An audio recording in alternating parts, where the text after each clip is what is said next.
If your GMC Acadia is completely silent when you turn the key or push the button, it is likely an electrical disconnect.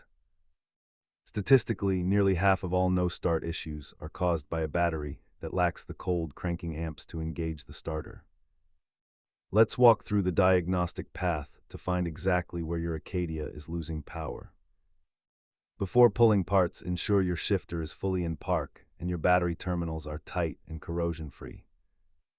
Listen closely, a single click often points to a dead starter, while rapid clicking usually means the battery is low.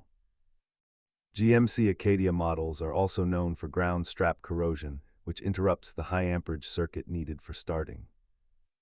Most terminal and fuse issues are easy DIY fixes, but a failed starter or BCM often requires a professional. Expect to pay between $100 and $500 depending on if it is a simple battery or a full starter replacement. If you suspect the starter, a gentle tap with a hammer while someone turns the key can sometimes get you home.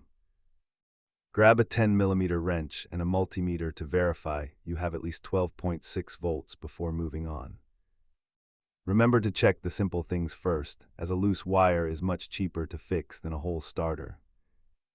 Fixing a no-crank issue is all about following the power. Check your connections and stay safe out there.